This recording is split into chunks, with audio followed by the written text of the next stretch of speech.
Goeiedag en weer eens baie welkom hier saam met ons by ons oggendoordenkings tyd. Is lekker, is 'n voorreg om so saam met jou te wees. Ons kyk na bietjie die boek Jakobus,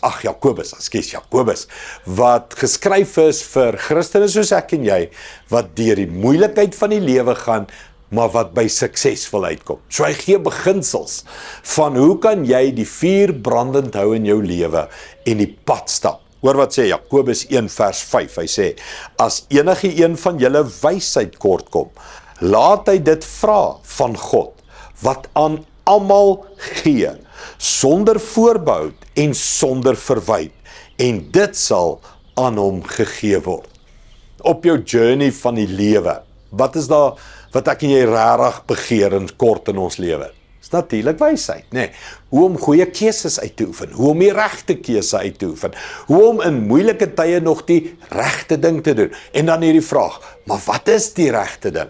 Dis die soeke na wysheid. So Jakobus skryf en sê, in hierdie lewe as jy deur moeilike tye gaan en jy wil volhard en jy moet die regte ding doen, is hierdie wat jy kort. Jy kort wysheid. Ek seker daarvan daar's van julle wat nou sê, Andries, ek het keuses, besluite om te neem. Inteendeel, ek het elke dag besluite om te neem en ek kort daai wysheid. Jakobus sê, as jy wysheid kort, vra vir die Here. En hy gee aan almal wat vra. Wat beteken vra? Dis nie net, Here gee my wysheid en dan doen ek my eie ding nie. Dis ek vra en ek wag. Ek vra en ek luister. Ek vra en die heel dag is ek, kan ek sê, aware, awake, attentive. Die heel dag is ek, Here, waar is U besig om my te wys?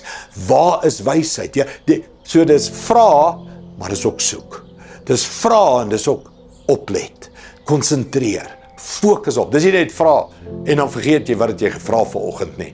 Dis vra en luister en soek. En jy sal in jou lewe wysheid kry en al hoe beter besluite neem. Jy hoef nie te worry nie, jy hoef nog nie volmaak te wees nie. Dit is okay om nog verkeerde besluite te neem, maar ons moet groei en ons moet al hoe beter besluite neem. Kom ons bid dit saam. Hemelse Vader, baie dankie dat ons kan bid vir wysheid. Hier in die begin van 2026, Here, ons gaan in hierdie jaar letterlik honderde, dalk duisende klein besluitjies neem. En hoe bid ons nou, Here, vir wysheid? Wysheid in die klein besluite, wysheid in die groot besluite, die lewensbesluite.